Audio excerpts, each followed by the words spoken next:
بسم اللہ الرحمن الرحیم۔ سیدنا ابوبکر صدیق رضی اللہ عنہ کی شان سورۃ اللیل میں خصوصی طور پر اللہ رب العزت نے ذکر فرمائی ہے۔ امام ابن ابی حاتم نے لکھا ہے کہ حضرت صدیق اکبر رضی اللہ عنہ نے سیدنا بلال رضی اللہ عنہ کو ان کے آقا جن کی وہ غلامی میں تھے امیہ بن خلف سے ایک چادر اور 10 اوقیہ غلہ کے عوض خرید کر آزاد کر دیا۔ بعض روایات میں اور رقم کا بھی ذکر ہوتا ہے، اور مفسرین نے ذکر کیا ہے کہ اتنی جو غلام کی اس زمانے میں اتنی قدر نہیں ہوتی تھی، لہذا حضرت ابوبکر صدیق رضی اللہ عنہ نے حضرت بلال رضی اللہ عنہ کو آزاد کرنے کے لیے نہایت حقیر رقم دی۔ اس پر کفار کہنے لگے، وہ آپس میں چیمگویاں کرنے لگے کہ پتہ نہیں انہوں نے کیوں اتنی رقم خرچ کی ہے، کیا ان پر کوئی احسان تھا، کیا انہوں نے کوئی بدلہ چکانا تھا جو انہوں نے اتنی کثیر رقم خرچ کی ہے۔ تو ان کے رد میں اللہ رب العزت نے یہ سورۃ اللیل کی آیات مبارکہ کو نازل کیا۔ بعض مفسرین نے کہا ہے ابتدائی آیات، اور اکثر مفسرین نے کہا ہے جو آخری آیات سورۃ اللیل کی، آیت نمبر 17 سے لے کر 21 تک۔ ایک اس کا یہ شان نزول ہے، اور امام ابن جریر طبری نے اور بعض اور مفسرین محدثین نے حضرت عبداللہ بن زبیر رضی اللہ عنہما کی یہ بھی روایت درج کی ہے کہ حضرت ابوبکر صدیق رضی اللہ عنہ اسی طرح بہت سے جو کمزور افراد ہوتے تھے، لونڈیاں، غلام، کمزور افراد جن پر ظالم کفار ظلم کرتے تھے، وہ انہیں آزاد کر دیا کرتے تھے، انہیں آزاد کرواتے تھے۔ تو حضرت ابو قحافہ نے جب یہ دیکھا تو انہوں نے اپنے بیٹے ابو بکر سے کہا اراکا تؤتی کو رکابا ضعیفا فلو انکا اذ فعلتا ما فعلتا اعتقت رجالا جلدا یمنعونک ویقومون دونک۔ وہ کہنے لگے کہ آپ یہ غلاموں کو، کمزور افراد کو آزاد کرواتی ہیں، تو آپ کو چاہیے جو قوی لوگ ہیں، قوی غلام ہیں، جو عظیم الجثہ ہیں، مضبوط ہیں، طاقتور ہیں، ان افراد کو آزاد کروائیں تاکہ وہ آپ کی مدد بھی کریں، آپ کی ہیلپ بھی کریں اور دشمنوں سے آپ کو بچائیں بھی۔ حضرت ابو بکر رضی اللہ عنہ نے اپنے والد گرامی کا جواب دیا، یا اباتی انی انما اريد ما اريد لما نزلت هذه الآیہ فیہ۔ انہوں نے عرض کیا ہے ابا جان، جو آپ چاہتے ہیں میرا وہ ارادہ نہیں ہے، میں تو صرف یہ خالصتاً اللہ کی رضا کے لیے کرتا ہوں۔ اور پھر حضرت عبداللہ بن زبیر کہتے ہیں جو انہوں نے اپنا ارادہ ذکر کیا، اللہ تعالی نے اسی کے متعلق ان آیات مبارکہ کو نازل کر دیا۔ فَأَمَّا مَنْ أَعْطَى وَاتَّقَى وَصَدَّقَ بِالْحُسْنَى فَسَنُيَسِّرُهُ لِلْيُسْرَى، آخری آیات تک۔ وَمَا لِأَحَدٍ عِندَهُ مِن نِعْمَةٍ تُجْزَىٰ إِلَّا ابْتِغَاءَ وَجْهِ رَبِّهِ الْأَعْلَىٰ وَلَسَوْفَ يَرْضَىٰ، کہ فَأَمَّا مَنْ أَعْطَىٰ وَاتَّقَىٰ، جس شخص نے عطا کیا، اپنا مال خرچ کیا اور اس نے تقوی اختیار کیا، آگے فرمایا وَصَدَّقَ بِالْحُسْنَى، اور اس نے حسن آخرت کی تصدیق کی، اچھائی کی تصدیق کی، انہیں حق اور آخرت کی، فَسَنُيَسِّرُهُ لِلْيُسْرَىٰ، ان قریب ہم اس کے لیے سہولت فراہم کر دیں گے، آسانی قائم کر دیں گے۔ اور یہ آخری تک جو آیات ہیں وَمَا لِأَحَدٍ عِندَهُ مِن نِعْمَةٍ تُجْزَىٰ إِلَّا ابْتِغَاءَ وَجْهِ رَبِّهِ الْأَعْلَىٰ وَلَسَوْفَ يَرْضَىٰ۔ امام حاکم نے المستدرک میں بھی لکھا، امام احمد بن حنبل فضائل صحابہ میں لکھا، پھر حضرت عبداللہ بن زبیر رضی اللہ عنہ سے ہی مروی ہے، وہ کہتے ہیں کہ یہ جو سورۃ اللیل کی آخری آیات ہیں یہ حضرت سیدنا ابوبکر صدیق رضی اللہ عنہ کی شان میں نازل ہوئی ہیں، حضرت ابوبکر صدیق رضی اللہ عنہ کی شان میں نازل ہوئی ہیں۔ پھر بعض روایات میں یہ بھی ملتا ہے، یہ میں آپ کو پس منظر بتا رہا ہوں کہ یہ جو سورۃ اللیل کی آیات مبارکہ کس کس پس منظر میں سیدنا ابوبکر صدیق رضی اللہ عنہ کی شان میں نازل ہوئی ہیں۔ امام ابن ابی حاتم اور طبرانی نے لکھا ہے کہ سورۃ اللیل کی آخری 5 آیات یہ حضرت ابوبکر صدیق رضی اللہ عنہ کی شان میں نازل ہوئی ہیں، اور اس وجہ سے کہ انہوں نے 7 غلاموں کو آزاد کروایا تھا جن پر ان کے مالک ظلم کے پہاڑ توڑتے تھے۔ ان میں عامر بن فہیرہ بھی ہیں، ام امیس بھی ہیں، اور بعض اور صحابہ کرام اور صحابیات۔ ائمہ نے بڑے لطیف نکات ذکر کیے ہیں۔ یہ ہے سورۃ اللیل۔ اس کے بعد آپ کون سی سورت آتی ہے؟ سورۃ الضحیٰ۔ امام فخر الدین رازی رحمت اللہ علیہ نے اس پر لکھا کہ سورۃ اللیل یہ سیدنا ابوبکر صدیق رضی اللہ عنہ کی شان میں نازل ہوئی ہے، اور سورۃ الضحیٰ یہ تاجدار کائنات رحمت للعالمین سیدنا مولانا محمد مصطفیٰ صلی اللہ علیہ وسلم کی شان میں نازل ہوئی ہے۔ وہ فرماتے ہیں کہ اللہ تعالیٰ نے ان دونوں صورتوں کو ملا کر ذکر کیا ہے۔ اس سے یہ پتہ چلتا ہے ایک لطیف نکتہ کہ جس طرح ان دونوں صورتوں کے درمیان فاصلہ نہیں ہے، اسی طرح حضور صلی اللہ علیہ وسلم اور حضرت ابوبکر صدیق کے درمیان بھی فاصلہ نہیں ہے، بہت دوری نہیں ہے۔ اللہ تعالیٰ نے ہر لمحے میں ہر مقام میں ابوبکر صدیق کو اپنے حبیب کے ساتھ جوڑ کے رکھا ہے۔ یہ دونوں صورتوں کی آپس میں مقاربت قربت میں ائمہ نے ایک لطیف نکتہ ذکر کیا۔ پھر ائمہ نے ان دونوں صورتوں کے حوالے سے اور بھی نکات اہم ذکر کیے ہیں۔ اعلیٰ حضرت عظیم البرکت امام احمد رضا بریلوی رحمت اللہ علیہ، انہوں نے اپنی کتاب الزلال الانقا من بحر سبقت الاتقا اس میں اور لطیف نکتے بھی ذکر کیے ہیں۔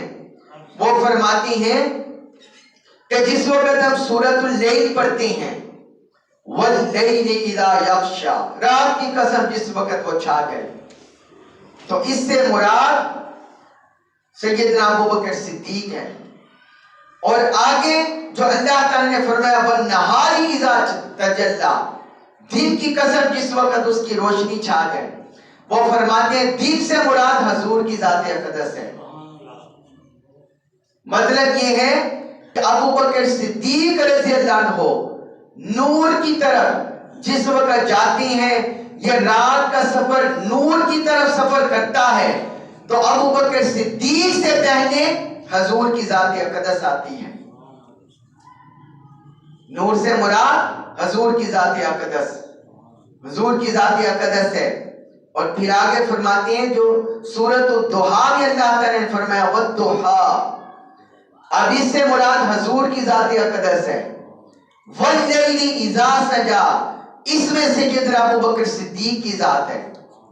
تو اللہ تعالیٰ نے والضحیٰ کہہ کر مصطفیٰ کا ذکر کر دیا، اور جب نچلے طبقے میں کسی اور کا ذکر کیا واللیل اذا سجا کہہ کر حضرت ابوبکر صدیق کا ذکر کر دیا، حضرت ابوبکر صدیق رضی اللہ عنہ کا ذکر کر دیا۔ اب یہاں یہ ایک اور لطیف نکتہ سنیے کہ سیدنا ابوبکر صدیق کو رات سے کیوں تشبیہ دی گئی، رات سے کیوں ان کی مثال بیان کی گئی، اور حضور صلی اللہ علیہ وسلم کی والنہار سے اور والضحیٰ سے یہ کیوں تمثیل بیان کی گئی، یہ کیوں تمثیل بیان کی گئی؟ تو اس کی وجہ یہ ہے کہ سیدنا ابوبکر صدیق رضی اللہ عنہ ایمان کا نور، ہدایت کا نور اور اللہ کی معرفت کا نور، اللہ کی قربت کا نور یہ حضور سے حاصل کرتے ہیں، آقا کی ذات اقدس سے حاصل کرتے ہیں۔ تو اس لیے اللہ رب العزت نے والنہار کہہ کر اور والضحیٰ کہہ کر مصطفیٰ کو مراد لیا، اور سیدنا ابوبکر صدیق رضی اللہ عنہ کو واللیل سے کیوں تشبیہ دی اور مثال کیوں ذکر کی؟ اس لیے کہ رات سکون کی طرف اشارہ کرتی ہے۔ اللہ رب العزت نے فرمایا قرآن میں وَجَعَلْنَا اللَّيْلَ لِبَاسًا، اور ایک مقام پر فرمایا جَعَلَ لَكُمُ اللَّيْلَ وَالنَّهَارَ لِتَسْكُنُوا فِيهِ وَلِتَبْتَغُوا، کہ اللہ تعالی نے تمہارے لیے رات اور دن کو بنایا تاکہ تم رات میں سکونت اختیار کرو اور دن میں اللہ کا فضل تلاش کرو، دن میں اللہ کا فضل تلاش کرو۔ تو سیدنا ابوبکر صدیق کو رات اس لیے فرمایا کہ مصطفیٰ کا سکون ابوبکر میں ہے، مصطفیٰ کا قرار ابوبکر میں ہے، مصطفیٰ کی چاہت ابوبکر میں ہے، مصطفیٰ کا آرام ابوبکر میں ہے۔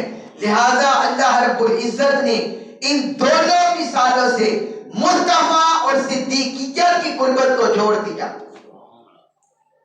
مصطفیٰ اور صدیقیت کی قربت کو جوڑ دیا ان دونوں مثالوں سے۔ اور پھر آگے حضرت امام احمد رضا بریلوی رحمۃ اللہ علیہ انہوں نے ایک اور لطیف نکتہ بھی ذکر کیا ہے ان دونوں صورتوں کی ترتیب میں کہ سورۃ اللیل پہلے کیوں ہے، سورۃ الضحیٰ بعد میں کیوں ہے۔ فرماتی ہیں اللیل، یہ سورۃ اللیل اتری حضرت ابوبکر صدیق رضی اللہ عنہ کی برات پر کہ کفار نے طعنہ زنی کی، ان کے بارے میں چیب گویا کی الزامات لگائے اور کچھ ان کی شان میں اس طرح کے الزامات چیب گویا شروع کی، تو اللہ تعالی نے ان کی برات میں سورۃ اللیل کو نازل کیا۔ کس کو نازل کیا؟ سورۃ اللیل کو۔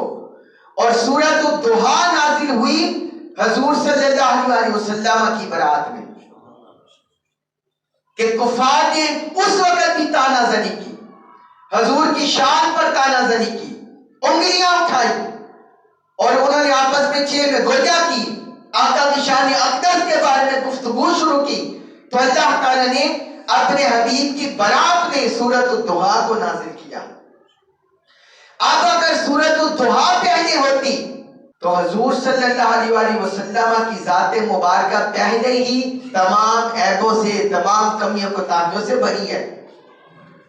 پھر اس کے بعد سیدنا ابوبکر صدیق رضی اللہ عنہ کی برات کرنے کی کوئی وجہ نہیں رہ جاتی تھی، کوئی وجہ نہیں رہ جاتی تھی، مگر کیونکہ حضور کی ذات اعلیٰ اور عرفہ ہے، اعلیٰ اور عرفہ کا ذکر کرنے کے بعد ادنا کی ضرورت نہیں رہتی، تو اللہ رب العزت نے بجائے سورۃ الضحیٰ کو پہلے ذکر کرنے کے سورۃ اللیل کو ذکر کیا کہ جب غلام کی برات ثابت ہو جائے گی اور غلام اور صحابی کی برات ثابت ہو جائے گی تو آقا کی برات اور عظمت خود بخود ثابت ہو جائے گی، آقا کی شان خود بخود اجاگر ہو جائے گی۔ اس لیے اللہ رب العزت نے سورۃ اللیل کو پہلے رکھا، سورۃ الضحیٰ کو بعد میں ذکر کیا، سورۃ الضحیٰ کو بعد میں ذکر کیا۔ اب یہ دیکھیے اس کی سورۃ اللیل کی آخری 5 آیات مبارکہ، اس کا ترجمہ سنیے۔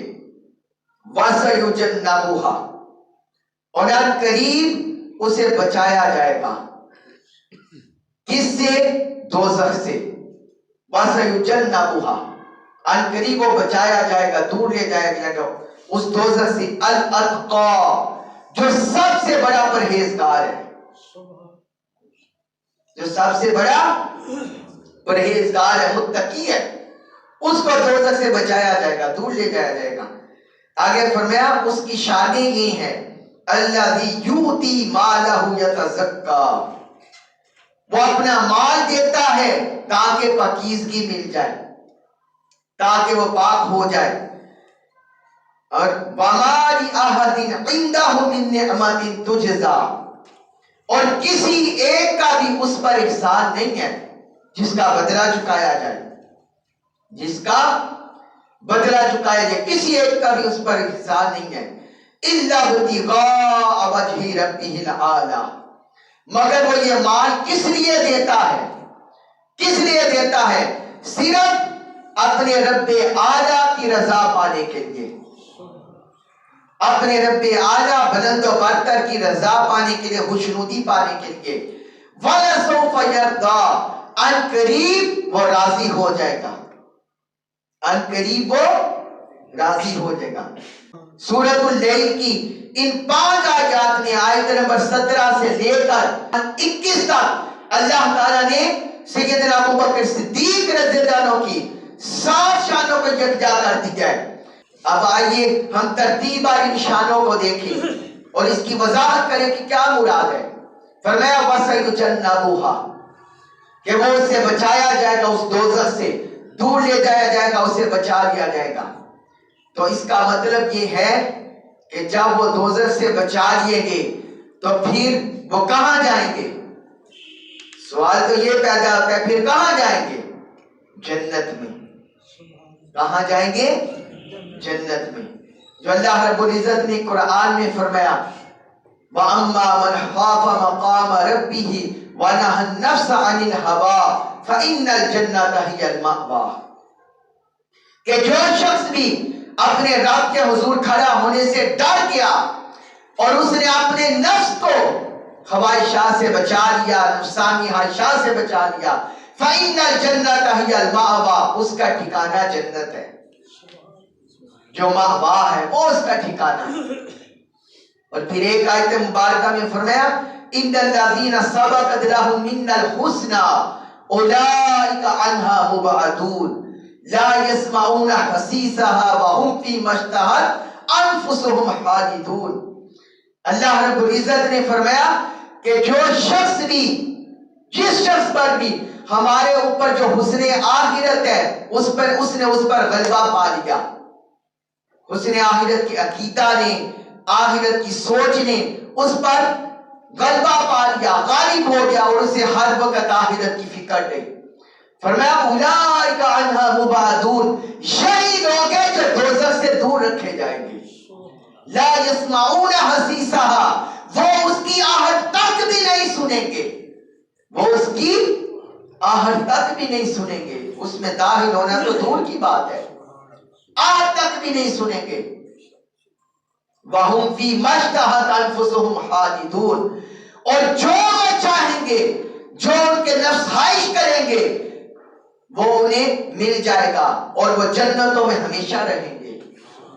تو وَسَيُجَنَّبُهَا، یہ اللہ رب العزت نے سیدنا ابوبکر صدیق کے جنت میں داخل ہونے کی قطعی گارنٹی عطا فرما دی. خبردار ان کے بارے میں یہ عقیدہ نہ رکھنا کہ معاذ اللہ انہیں دوزخ چھو بھی سکے گی. نہ وہ تو ایسی ہیں کہ جو ان سچوں کے ساتھ جڑ جاتا ہے ان کو بھی پکڑ کر جنت پہ لے جاتے ہیں. اور دوسری صفت ذکر کی الاتقا، وہ سب سے بڑے پرہیزگار ہیں، سب سے بڑے پرہیزگار ہیں. اب اللہ رب العزت سے پوچھتے ہیں یا اللہ کیا تیرے قرآن میں پرہیزگار کی کوئی اور شان ذکر ہوئی ہے؟ فرمایا ان اکرمکم عند اللہ اتقاکم، تم میں سے سب سے زیادہ معزز اللہ کے نزدیک وہ ہے جو سب سے زیادہ پرہیزگار ہے، جو سب سے زیادہ پرہیزگار ہے، سب سے زیادہ فضیلت والا، سب سے زیادہ تکریم والا. فرمایا اہل ایمان تم میں سے وہ ہے جو سب سے زیادہ پرہیزگار ہے. آج بعض لوگ سیدنا ابوبکر کی ذات پر، ان کی شان پر تانا زنی کرتے ہیں. رب نے فرمایا کہ سب سے زیادہ پرہیزگار کی شکل میں اے اہل ایمان تمہارے اندر سب سے زیادہ تکریم والا میں نے ابوبکر کو بنایا ہے. الاتقا کہہ کر کہ سیدنا ابوبکر صدیق کی شان کی رفعت ذکر کی. الاتقا، سب سے زیادہ پرہیزگار ہے، سب سے بڑے پرہیزگار ہے۔ پھر آگے فرمایا تیسری صفت الذی یؤتی مالہ، وہ اپنا مال عطا کرتے ہیں، اپنا مال عطا کرتے ہیں، ہاتھ روک روک کر نہیں رکھتے۔ یہ آیات مبارکہ جس طرح میں نے آپ کو پہلے ذکر کر دیا کہ حضرت ابوبکر صدیق رضی اللہ عنہ غلاموں کو، کمزوروں کو، ضعیفوں کو، ظالم اور جابر جو کفار مکہ تھے ان کے چنگل سے آزاد کرواتے تھے، بے دوست آزاد کرواتے تھے، اپنا مال بے دریغ خرچ کرتے تھے۔ ان کے والد نے ان کو روکا بھی، لیکن فرمایا نہیں ابا جان یہ میرے لیے نہیں ہے، یہ رب کی رضا کے لیے ہے۔ اور وہ غزوہ تبوک یاد کیجئے، جب حضور نے فرمایا سارے اپنا اپنا جو حصہ ہے بقدر استطاعت لے آؤ، سب اپنا اپنا مال شامل کرو، ڈالو اس میں حصہ، غزوہ کے لیے نکلنا ہے۔ سیدنا عثمان غنی نے اپنی حیثیت کے مطابق بڑھ بڑھ کر مال دیا۔ حضور نے اس موقع پر فرمایا تھا عثمان آج کے بعد جو بھی عمل کرے اسے کوئی نقصان نہیں ہوگا۔ اور سیدنا عمر فاروق اپنے گھر بار کا سارا آدھا مال لے کر حاضر ہو گئے، تقسیم کر دیا، آدھا مال لے کر حاضر ہو گئے۔ اسی طرح حضرت عبد الرحمن بن عوف، سب نے اپنی اپنی جتنی ہمت تھی سب نے حصہ ڈالا۔ اور جب سیدنا ابوبکر صدیق آئے، گھوڑے بھی لائے، اونٹ بھی لائے، اسلحہ بھی لائے، چھوٹی چھوٹی چیزیں اٹھا کر سب کچھ لے آئے، سارے ڈیروں کے ڈیر سب سے جدا لگا دیا۔ اے ابو بکر کیا اپنے گھر والوں کے لیے کچھ چھوڑ آئے ہو؟ ان کے لیے کیا چھوڑ آئے ہو؟ عرض کیا ابقیت لہم اللہ و رسولہ، میں ان کے لیے اللہ اور اللہ کا رسول چھوڑ آیا، اللہ اور اللہ کا رسول چھوڑے۔ آپ نے فرمایا اللہ یؤتی مالہ، اپنا مال عطا کرتے ہیں۔ اور ساتھ صفت ذکر کی، اپنا مال ریاکاری کے لیے نہیں دیتے، اپنا مال دکھلاوے کے لیے نہیں دیتے، اپنا مال کسی کو نیچا دکھانے کے لیے نہیں دیتے، احسان جتلانے کے لیے نہیں دیتے، غرور تکبر کے لیے نہیں دیتے۔ یتزکا، وہ اپنا مال دیتے ہیں تاکہ پاکیزگی میں مزید بڑھتے چلے جائیں، طہارت میں بڑھتے چلے جائیں، تزکیہ میں بڑھتے چلے جائیں، اس لیے مال عطا کرتے ہیں، اس لیے اللہ اور اللہ کے رسول کی رضا میں دیتے ہیں۔ اللہ یؤتی مالہ یتزکا۔ اور پھر اگلی صفت ان کی ذکر کی، وما لأحد عنده من نعمت تجزا۔ کفار نے طعنہ دیا تھا کہ یہ اتنا کثیر مال دے کر بلال کو ابو بکر اس لیے آزاد کروا رہے ہیں کہ کوئی ان پر احسان کیا ہوگا، بلال نے کوئی احسان کیا ہوگا ان پر، یہ غلاموں گھوڑوں کو آزاد کرے کوئی احسان کیا ہوگا۔ اللہ رب العزت نے خود سیدنا ابو بکر صدیق کی پاکیزگی ذکر فرما دی، فرمایا وَمَا لِأَحَدٍ عِندَهُ مِن نِعْمَةٍ تُجْزَىٰ، کسی ایک کا بھی ان پر احسان نہیں ہے جس کا وہ بدلہ چکائے۔ ہاں ہاں سنو، ابو بکر جتنا بھی بانٹتا ہے صرف رب کی رضا کے لیے بانٹتا ہے، صرف رب کی رضا کے لیے بانٹتا ہے۔ حضور صلی اللہ علیہ وسلم نے ایک موقع پر ارشاد فرمایا کہ روئے زمین پر جس نے مجھ پر جو احسان کیا تھا میں نے اس کا بدلہ چکا دیا، سوائے ابو بکر کے، سوائے ابو بکر کے۔ کس کے؟ ابو بکر کے سوا، فرمایا اس کے سوا۔ اور فرمایا کل قیامت کے دن اللہ اس کا احسان چکائے گا، اللہ اس کے احسان چکائے گا، دنیا میں نہیں۔ یہ اتنا کما چکا ہے، اتنا رب کی رضا پا چکا ہے، اب اللہ قیامت کے دن اس کا احسان چکائے گا۔ ابو بکر صدیق رضی اللہ عنہ کا یہ مقام ہے، الا ابتغاء وجہ ربی الاعلی، وہ تو رب کے مکرے کی خاطر یہ کر رہے ہیں، رب کی رضا کی خاطر یہ کر رہے ہیں۔ اور پھر آخر میں اختتام کر دیا ساتویں صفت ان آیات میں جو ذکر کی، وَلَسَوْفَ يَرْضَىٰ، ان قریب وہ راضی ہو جائے گا۔ یہاں مفسرین نے دو معنی ذکر کیے ہیں، پہلے کہتے ہیں ایک اس سے مراد یہ ہے رب ان سے راضی ہو جائے گا، رب ان سے راضی ہو جائے گا۔ جو ابو بکر رب کی رضا کے لیے کر رہے ہیں، رب کی بندگی کے لیے کر رہے ہیں، عبادت کر رہے ہیں، محروم کے خدا کو آسانی پہنچا رہے ہیں، غلاموں کو آزاد کروا رہے ہیں، اپنا سب کچھ اللہ اور اللہ کے رسول کے نام پر قربان کر رہے ہیں، وَلَسَوْفَ يَرْضَىٰ، ان قریب ابو بکر کو خوشخبریاں دی جائیں گی، اے ابو بکر رب تجھ سے راضی ہو گیا۔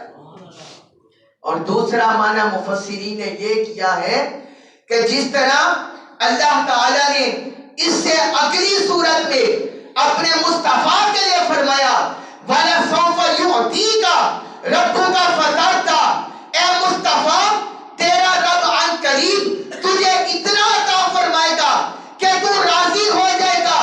اسی طرح اللہ تعالیٰ نے اپنے مصطفیٰ کے صدیق، اپنے مصطفیٰ کے صاحب، اپنے مصطفیٰ کے حبیب ابو بکر کے لیے بشارت دی کہ عن قریب رب صدیق اکبر کو اتنا عطا فرمائے گا کہ رب کی عطا سے صدیق راضی ہو جائے گا، رب کی عطاؤں سے صدیق راضی ہو جائے گا۔